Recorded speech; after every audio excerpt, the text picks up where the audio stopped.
देशों को अपने दुश्मनों पर बम बरसाते हुए देखा होगा। रूस ने यूक्रेन पर बम गिराए, इजराइल ने गाजा पर हमले किए, अमेरिका ने अफगानिस्तान और इराक में सैन्य अभियान चलाए। लेकिन जरा सोचिए, अगर कोई देश अपने दुश्मन पर नहीं बल्कि अपनी ही जमीन पर लड़ाकू विमान भेजते, अपनी ही शहरों और गांवों में बमबारी शुरू कर दे और अपनी ही जनता के बीच हजारों सैनिक उतार दे, तो क्या होगा? सुनने में ये किसी गृह युद्ध की कहानी लगती है, लेकिन इस वक्त हकीकत इससे भी ज्यादा खतरनाक है। पाकिस्तान इस समय किसी बाहरी दुश्मन से नहीं लड़ रहा। पाकिस्तान की सबसे बड़ी लड़ाई उसके अपने ही देश के अंदर चल रही है। हालात इतने बिगड़ चुके हैं कि पाकिस्तानी सेना ने एक बड़े सैन्य अभियान का ऐलान किया है, जिसका नाम है ऑपरेशन शाबान। सरकार ने इसे आतंकवाद के खिलाफ निर्णायक कार्रवाई बताई है। लेकिन दूसरी तरफ ऐसे सवाल उठ रहे हैं जिन्होंने पूरे पाकिस्तान को हिला कर रख दिया है। आखिरकार ऐसी क्या नौबत आ गई कि अपनी ही जमीन पर लड़ाकू विमान उड़ाने पड़े? आखिर क्यों हजारों सैनिकों को एक साथ मैदान में उतारना पड़ा? क्या यह सिर्फ आतंकवाद के खिलाफ ऑपरेशन है या फिर पाकिस्तान के भीतर पैदा हो चुके एक ऐसे संकट की कहानी है जिसे अब छिपाना मुश्किल हो गया है? आज की इस पूरी रिपोर्ट में हम ऑपरेशन शाबान की पूरी इनसाइड स्टोरी समझेंगे। आखिर ये ऑपरेशन क्यों हो रहा है? इसके पीछे पाकिस्तान की सबसे बड़ी मजबूरी क्या है? इस कार्रवाई में अब तक क्या क्या हुआ? इस पर इतना विवाद क्यों हो रहा है? और क्या ऑपरेशन पाकिस्तान के लिए समाधान बनेगा या फिर आने वाले समय में उसके लिए और भी बड़ी मुसीबत खड़ी कर देगा? तो चलिए शुरू करते हैं। तो सबसे पहले यह समझते हैं दोस्तों कि आखिर ऑपरेशन शाबान है क्या और किसकी जरूरत क्यों पड़ी अचानक। दरअसल पिछले कुछ महीनों से पाकिस्तान के भीतर सुरक्षा हालात लगातार बिगड़ते जा रहे थे। अलग अलग इलाकों से लगातार ऐसी खबरें आ रही थी जहां सुरक्षा बलों पर घात लगाकर हमले किए जा रहे थे। पुलिस चौकियों को निशाना बनाया जा रहा है। सरकारी प्रतिष्ठानों पर भी हमलों की घटनाएं बढ़ती जा रही। हर कुछ दिनों में किसी न किसी जिले से जवानों के मारे जाने की खबर आती है। पाकिस्तान की सरकार हर बार दावा करती थी कि हालात पूरी तरह नियंत्रण में हैं, लेकिन जमीन पर तस्वीर कुछ और ही दिखाई दे रही थी। दोस्तों, इन लगातार हो रहे हमलों ने न सिर्फ सरकार ही बल्कि पाकिस्तान की सबसे ताकतवर संस्था, उसकी सेना पर भी गंभीर सवाल खड़े कर दिए। पाकिस्तान में सेना सिर्फ देश की सुरक्षा तक सीमित संस्था नहीं मानी जाती। वो अक्सर ये कहा जाता है वहां पर कि सरकारें बदलती हैं, प्रधानमंत्री बदल सकते हैं, लेकिन असली ताकत हमेशा सेना के हाथों में रहती है। ऐसे में जब सुरक्षा बलों पर लगातार हमले होने लगे तो ये सीधे सीधे सेना की साख का मामला बन गया है। बताया जाता है कि पिछले कुछ हफ्तों में हालात इतने खराब हो गए थे कि कई इलाकों में सुरक्षा बलों की नियमित गश्त तक प्रभावित होने लगी। कुछ जगहों पर सरकारी अधिकारियों को अतिरिक्त सुरक्षा के साथ भेजना पड़ रहा था। सेना के सामने सबसे बड़ी चुनौती सिर्फ हमलावरों को पकड़ना ही नहीं थी, बल्कि ये दिखाना भी था कि राज्य की पकड़ अभी भी मजबूत है। अगर लगातार हमले होते रहते हैं या सेना कोई और बड़ा कदम नहीं उठाती, तो पाकिस्तान के भीतर ये संदेश जाता है कि सरकार और सुरक्षा एजेंसियां हालात पर नियंत्रण हो चुकी हैं। दोस्तों, यही वजह थी कि इस्लामाबाद और रावलपिंडी में लगातार हाई लेवल बैठकें हो रही थी। सुरक्षा एजेंसियां स्थिति की समीक्षा कर रही थी। सेना ने शीर्ष अधिकारियों से रिपोर्ट तैयार करने को कहा और आखिरकार फैसला लिया गया कि अब छोटे छोटे ऑपरेशन से काम नहीं चलेगा। इस बार बड़े स्तर पर संयुक्त सैन्य अभियान चलाया जाए, जिसमें सेना, फ्रंटियर कोर, पैरामिलिट्री यूनिट्स और स्थानीय पुलिस सभी एक साथ एक जगह पर काम करेंगे। इसी फैसले के बाद आधिकारिक तौर पर ऑपरेशन शाबान की शुरुआत की गई। सरकार ने जब इस ऑपरेशन का ऐलान किया तो उससे पाकिस्तान के हाल के वर्षों का सबसे बड़ा आंतरिक सुरक्षा अभियान बताया गया। आधिकारिक बयान में कहा गया कि इसका उद्देश्य उन सभी हथियार बंद नेटवर्क को खत्म करना है जो लगातार सुरक्षा बलों और सरकारी संस्थानों पर हमले कर रहे हैं। सेना का दावा था दोस्तों कि इस अभियान के दौरान सिर्फ आतंकवादियों और उनके ठिकानों को निशाना बनाया जाएगा और आम नागरिकों को किसी तरह का नुकसान नहीं होने दिया जाएगा। लेकिन ऑपरेशन शुरू होने के कुछ ही दिनों बाद तस्वीर बदलने लगी। शुरुआत में जहां ये सिर्फ जमीनी कार्रवाई तक सीमित दिखाई दी, वहीं बाद में खबरें आने लगी कि कई इलाकों में हेलीकॉप्टर गनशिप का इस्तेमाल किया जा रहा है। उसके बाद लड़ाकू विमानों की तैनाती की भी जानकारी सामने आने लगी। कई इलाकों में बड़े पैमाने पर कॉम्बिंग ऑपरेशन शुरू किए गए, सड़कों पर अतिरिक्त चेक पोस्ट बनाए गए और आने जाने वाले लोगों की सघन तलाशी शुरू कर दी गई। कुछ क्षेत्रों में इंटरनेट और संचार सेवाओं पर भी अस्थायी प्रतिबंध लगाए जाने की खबरें जो हैं वो सामने आई, ताकि ऑपरेशन के दौरान किसी तरह की सूचना लीक ना हो। यहीं से ये साफ होने लगा कि ऑपरेशन शाबान कोई सामान्य सुरक्षा अभियान नहीं है। पाकिस्तान इस बार पूरी ताकत के साथ मैदान में उतर चुका है। लेकिन सवाल ये था कि आखिर सेना इतनी बड़ी कार्रवाई करने पर मजबूर क्यों है? इसका जवाब उन घटनाओं में छिपा है जिन्होंने पिछले कुछ समय में पाकिस्तान की सुरक्षा व्यवस्था को लगातार चुनौती दी। सुरक्षा बलों पर हुए हमलों ने यह दिखा दिया कि केवल चेक पोस्ट बढ़ाने या सीमित तलाशी अभियान चलाने से स्थिति संभलने वाली नहीं। सेना को लगा था कि अगर अब भी सख्त कार्रवाई नहीं की गई तो हालात और ज्यादा खराब हो सकते हैं। यही कारण है कि इस बार सिर्फ संदिग्ध लोगों की गिरफ्तारी तक बात सीमित नहीं रही, बल्कि पूरे इलाके को सैन्य अभियान के दायरे में लाया गया। दोस्तों, हालांकि यहीं से ऑपरेशन पर विवाद भी शुरू हो गया, क्योंकि जब किसी क्षेत्र में इतने बड़े स्तर पर सैन्य कार्रवाई होती है तो उसका असर सिर्फ हथियारबंद लोगों तक सीमित नहीं रहता, स्थानीय आबादी उससे प्रभावित होती है। कुछ रिपोर्टों में दावा किया गया है कि कई परिवारों को अपने घर छोड़ने पड़े। कुछ गांवों में लोग असुरक्षित स्थानों से हटकर सुरक्षित की ओर चले गए। कई जगहों पर स्कूल बंद हो गए, बाजारों में सन्नाटा छा गया और सामान्य जनजीवन पूरी तरह से प्रभावित हुआ। दूसरी ओर पाकिस्तान सरकार लगातार ये कहती रही है कि ये अस्थायी स्थिति है और जैसे ही ऑपरेशन पूरा होगा हालात जो हैं वो दोबारा से सामान्य हो जाएंगे। लेकिन सवाल अब भी वही था, क्या सिर्फ सैन्य ताकत से इस समस्या का समाधान निकल पाएगा या फिर ऑपरेशन खत्म होने के बाद भी हालात पहले जैसे ही बने रहेंगे? क्योंकि इतिहास हमें बताता है कि किसी भी सुरक्षा अभियान की असली सफलता उसकी शुरुआत से नहीं बल्कि उसके अंतिम परिणाम से तय होती है। ऑपरेशन शाबान शुरू से कुछ दिनों बाद पूरे पाकिस्तान में इसकी चर्चा होने लगी।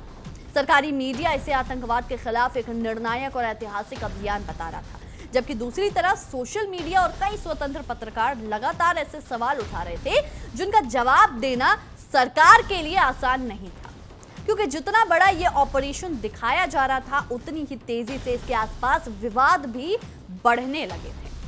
पाकिस्तान की सेना का कहना था कि ऑपरेशन पूरी तरह से इंटेलिजेंस आधारित है, यानी इंटेलिजेंस बेस्ड है, यानी बिना पुख्ता जानकारी के कहीं भी कार्रवाई नहीं की जा रही। सेना का दावा था कि जिन जगहों को निशाना बनाया जा रहा है वहां पहले से संदिग्ध गतिविधियों की जानकारी मौजूद थी।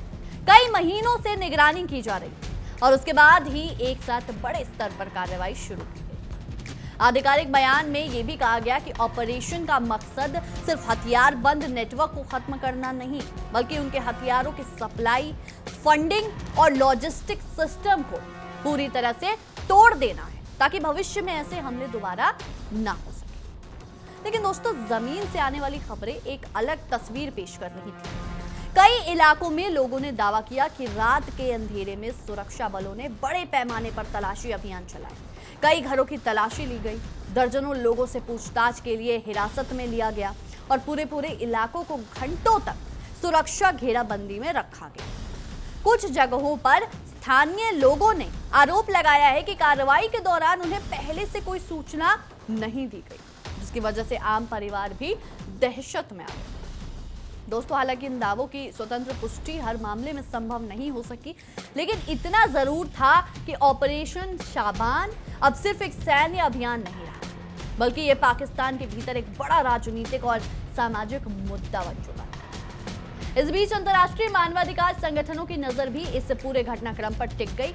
कई संगठनों ने पाकिस्तान सरकार से अपील की कि अगर आतंकवाद के खिलाफ कार्रवाई की जा रही है तो उसमें नागरिकों की सुरक्षा सर्वोच्च प्राथमिकता होनी चाहिए। उन्होंने यह भी कहा कि किसी भी सैन्य अभियान में पारदर्शिता बेहद जरूरी होती है। यदि किसी नागरिक की मौत होती है या किसी को हिरासत में लिया जाता है तो उसकी जानकारी सार्वजनिक की जानी चाहिए। हालांकि पाकिस्तान सरकार ने इन मांगों का जवाब देते हुए कहा कि सेना अंतर्राष्ट्रीय मानकों के अनुसार कार्रवाई कर रही है और किसी भी निर्दोष नागरिक को जानबूझकर निशाना नहीं बनाया जा रहा।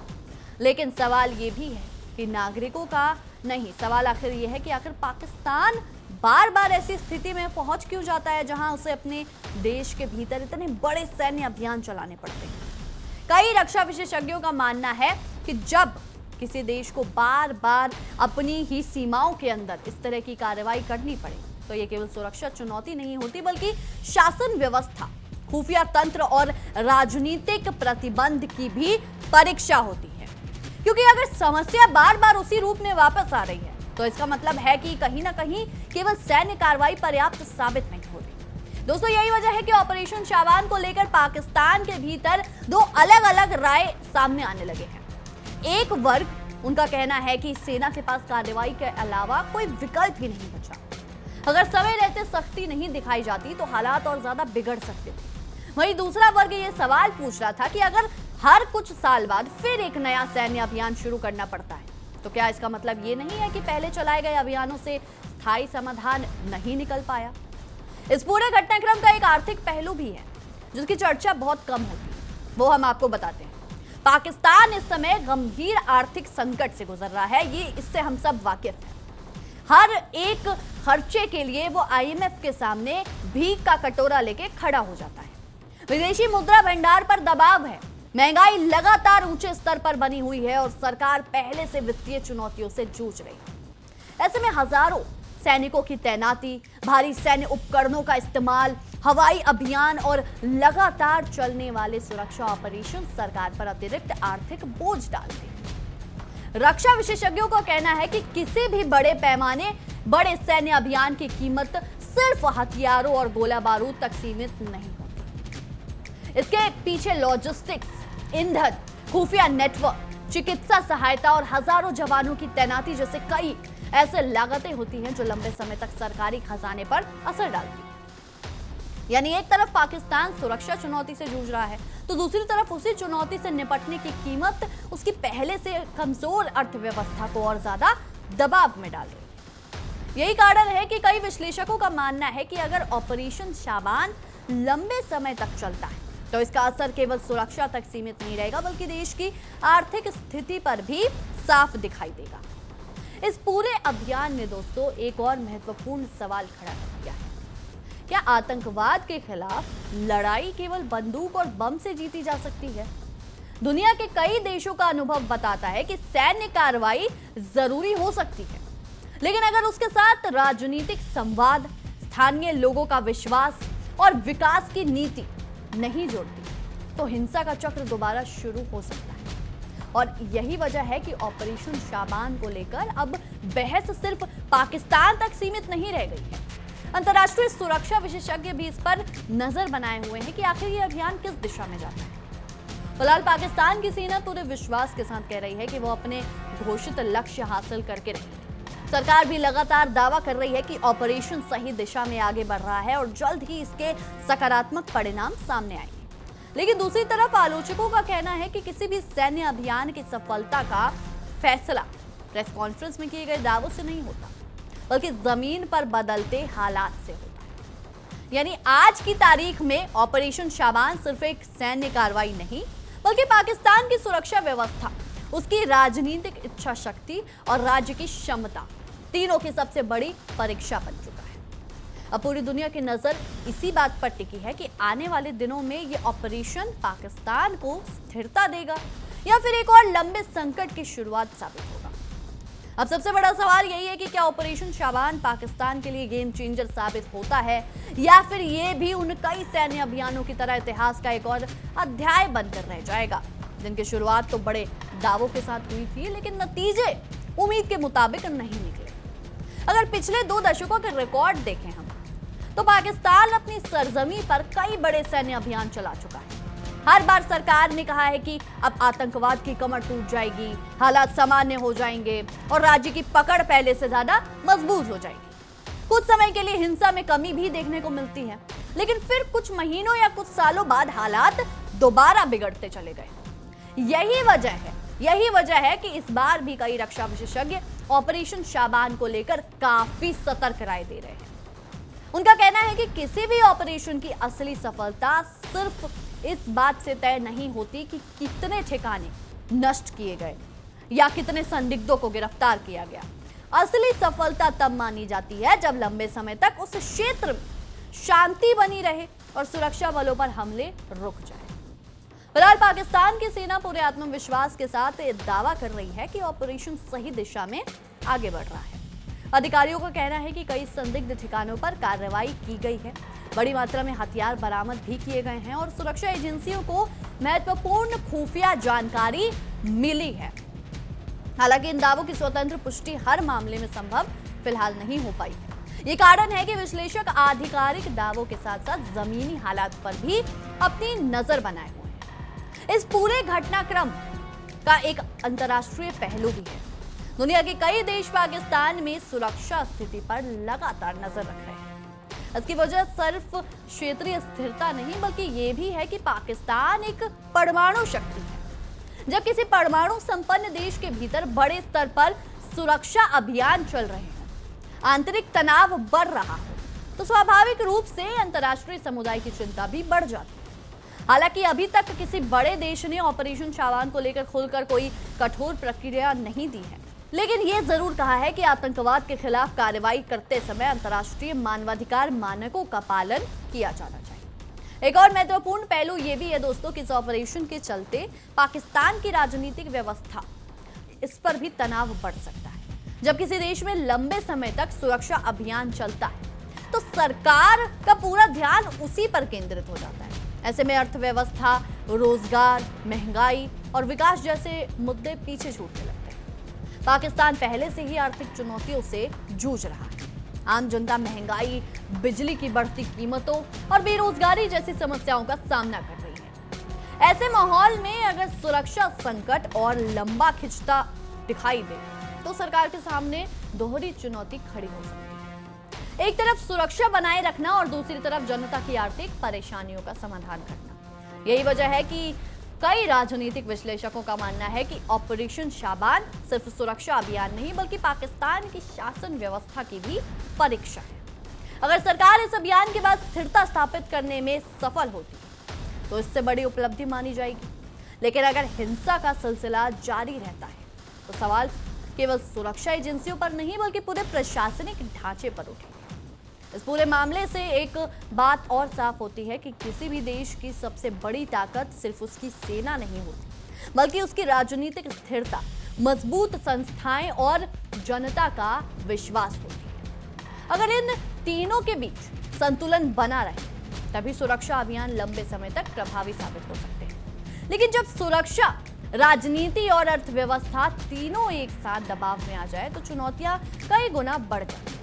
यही कारण है कि ऑपरेशन शाबान को केवल एक सैन्य घटना के रूप में नहीं देखा जा सकता। ये पाकिस्तान की वर्तमान स्थिति का एक आईना भी है, एक ऐसा आईना जिसमें सुरक्षा चुनौतियां भी दिखाई देती हैं, राजनीतिक दबाव भी नजर आता है और आर्थिक कमजोरियां भी साफ दिखाई देती हैं। आने वाले कुछ हफ्ते और महीने ये तय करेंगे कि ये अभियान वास्तव में अपने घोषित उद्देश्यों को हासिल कर पाता है या फिर उन सभी अभियानों की सूची में शामिल हो जाएगा जिनकी शुरुआत तो बड़े विश्वास के साथ हुई थी लेकिन जिनके परिणाम अपेक्षा से काफी अलग निकले। फिलहाल इतना जरूर कहा जा सकता है कि ऑपरेशन शाबान ने पाकिस्तान के सामने मौजूद आंतरिक चुनौतियों को एक बार फिर पूरी दुनिया के सामने ला खड़ा किया है। सरकार इसे राष्ट्रीय सुरक्षा की लड़ाई बता रही है, सेना इसे आतंकवाद के खिलाफ निर्णायक कार्रवाई बता रही है, जबकि आलोचक इसे केवल सैन्य समाधान पर जरूरत से ज्यादा निर्भर रहने की रणनीति मान रहे हैं। सच क्या है उसका जवाब आने वाला समय देगा, लेकिन आज की तस्वीर यही कहती है दोस्तों कि पाकिस्तान इस समय एक बेहद संवेदनशील दौर से गुजर रहा है। एक ऐसा दौर जहां हर सैन्य फैसला सिर्फ सुरक्षा तक सीमित नहीं रहता बल्कि उसका असर राजनीति, अर्थव्यवस्था, अंतर्राष्ट्रीय छवि और आम नागरिकों की जिंदगी तक पहुंचता है। ऑपरेशन शाबान का अंतिम परिणाम चाहे जो भी हो, लेकिन इतना तय है कि इस अभियान ने पाकिस्तान के सामने मौजूद चुनौतियों की गंभीरता को पहले से कहीं ज्यादा स्पष्ट कर दिया है। अब देखना यह होगा कि क्या पाकिस्तान इस अभियान के जरिए अपने घोषित लक्ष्य हासिल कर पाता है। या फिर आने वाले महीनों में उसे एक बार फिर नई रणनीति, नए फैसले और शायद एक नए ऑपरेशन की जरूरत पड़ी, क्योंकि इतिहास यही बताता है कि किसी भी संघर्ष का अंत सिर्फ बंदूकों से नहीं होता। स्थायी समाधान तब निकलता है जब सुरक्षा के साथ साथ राजनीतिक दूरदर्शिता, प्रशासनिक क्षमता और जनता का विश्वास भी साथ हो। और यही वो चुनौती है जिसका सामना इस समय पाकिस्तान कर रहा है। नमस्कार। देखिए इंडिया डेली 24/7 अब आपके स्मार्ट टीवी पर। इंडिया डेली मौजूद है सभी डिजिटल प्लेटफॉर्म पर लाइव और लगातार। इंडिया डेली 24/7 हर दिन राष्ट्र को समर्पित।